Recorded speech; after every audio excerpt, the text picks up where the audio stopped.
In the early 1900s, there was a phrase in Paris used to describe someone with more money than they knew what to do with. Riche comme un Argentin. Rich as an Argentine. At that time, Argentina wasn't a developing nation. It was a global titan. It was the 10th wealthiest nation on earth per capita, richer than France, richer than Germany, and significantly wealthier than its former colonizer, Spain. They had the world's 8th largest railroad network, and a middle class that was the envy of the Western world. If you were an ambitious immigrant in 1910, you didn't just look at New York or Toronto, you looked at Buenos Aires.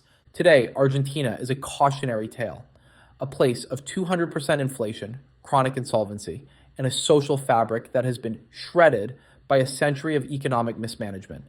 For decades, the West looked at Argentina as a freak accident, a localized tragedy of Latin American populism that could never happen in sophisticated hubs like New York, London, or Toronto. But they were wrong. Argentina isn't a freak accident, it's a blueprint. And if you look closely at the math behind our own central banks and bloated bureaucracies, you'll realize we aren't just watching a tragedy from afar. We are staring into a mirror. To understand the fall, you have to understand the height. Argentina's golden age between 1880 and 1914 was built on a simple liberal framework: property rights, economic freedom, and export-led growth. They were a magnet for global capital. In 1913, their GDP per capita was 72% of the United States, but then the focus shifted. The political elite stopped trying to create wealth and started trying to manage it. Following the Great Depression, the national psyche turned inward. Under the era of Juan Perón, a new stated intention emerged: social justice and labor rights. It sounded noble, it always does, but the actual outcome was the birth of a bureaucratic industrial complex. The productive heartland was sacrificed to subsidize inefficient urban industries and state-aligned unions. Argentina traded its economic constitution for a paternalistic system of institutionalized rent-seeking. They didn't go broke because they lacked resources. They went broke because they built a system where success depended more on political proximity than market innovation. When a state spends more than it makes to keep its voters happy, it has two choices. I call them the chainsaw and the printing press. The chainsaw is the brutal work of cutting spending and dismantling bureaucracies. It's politically suicidal. The printing press, however, is a polite Ponzi scheme. It's a way to default on your obligations without ever admitting it, by simply devaluing the currency the obligations are paid in. In a healthy economy, a central bank is the adult in the room. In Argentina, the central bank was captured. It became the lender of last resort for a profligate treasury. The math is simple: seigniorage revenue. When the government creates new money relative to the price level, they are extracting real resources from you. It's a stealth tax. In the West, we call it quantitative easing or yield curve control, but the mechanism is identical. In the United States, interest on the national debt now exceeds $1 trillion annually. We aren't paying that back with growth. We're paying it back by printing the difference. The politeness of the Ponzi is just the subtlety of the theft. The decline of a great power isn't just about spreadsheets. It's about the erosion of the rule of law. In its golden age, Argentina followed the Albertian blueprint, a 1853 constitution that looked much like the American one. But as the state grew, the law became a tool for redistribution rather than a shield for the individual. We are seeing this exact transition in the West today. Look at the rise of administrative law, the thousands of pages of regulations that bypass elected parliaments. In Canada and the UK, we've seen the civil service balloon while productivity remains stagnant. When a government becomes the primary source of income for 40% of the population, that population will never vote for the chainsaw. They will vote for the printing press until the currency is dust. This is the social trap that Argentina fell into in the 1940s, and it is the trap the G7 is walking into now. The G7 is currently speedrunning the Peronist playbook. Modern monetary theory, or MMT, is just Argentinian fiscal policy with a fresh coat of Ivy League paint. It's the idea that a country can never run out of money. But Argentina proves that while you might not run out of paper, you will absolutely run out of credibility. Look at the civil service growth in the West. Since 2015, the Canadian federal workforce has grown by 46%. We are creating innovation growth funds and housing accelerator offices, solving government-created problems with more government. This is the Argentinian crowding out effect in real time. We are absorbing the best talent and capital into rent-seeking activities, leaving the productive economy to rot. The state tells you that 100% debt to GDP is fine for an advanced economy. The math says otherwise. Research into debt thresholds shows that once debt crosses a certain threshold, historically around 30 to 50%, it acts as a permanent drag on growth. We have doubled that.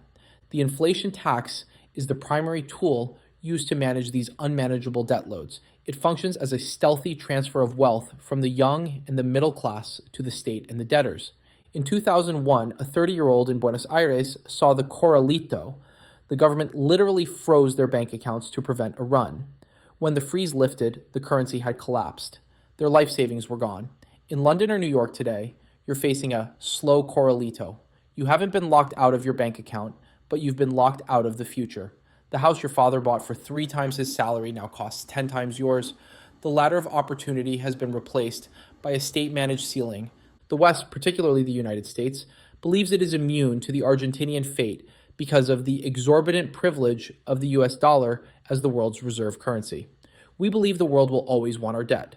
But this is exactly what the Argentinians thought about their British-backed agricultural dominance in the 1920s. History shows that reserve status is a lagging indicator. By the time a currency loses its status, the fiscal rot is already total. Data from 2025 shows that the convenience yield on U.S. Treasuries is eroding. Central banks around the world are diversifying into gold and regional currencies. If the world stops exporting its inflation to the United States by holding dollars, that inflation will come home all at once. The mirage will vanish, and the U.S. will find itself in a 2001-style Argentina crisis overnight. Devaluation isn't equal. To understand why our leaders keep doing this, you have to follow the Cantillon effect. The people closest to the printing press, the big banks, the government contractors, the institutional developers, get the new money first. They spend it at today's prices. By the time that money trickles down to your paycheck, the price of eggs, gas, and rent has already spiked. This creates a bureaucratic industrial complex that profits from the chaos. In Argentina, this led to a society where everyone became a rent seeker, fighting for a slice of a shrinking pie. In the West, it's hollowing out the middle class to protect the preferred customers of the central bank. What happens when the money dies? The social fabric dies with it. When people can no longer plan for the future, they stop investing in the present. In Argentina, the 2001 crisis led to 25% unemployment and the collapse of the informal sector. It led to social explosions. The J-curve of currency collapse means that devaluation starts slow and then accelerates exponentially. We are in the flat part of the J-curve now. But as debt interest payments begin to consume 20 or 30% of national tax revenue, the acceleration begins. At that point, the government can no longer provide basic services. Crime rises, trust in institutions vanishes. This isn't a third world problem. It is a mathematical certainty for any nation that destroys its medium of exchange. Is the mirror inevitable? Not necessarily. Argentina is currently attempting a radical experiment. President Javier Milei has taken the chainsaw to the state, slashing spending by 30% and balancing the budget in months.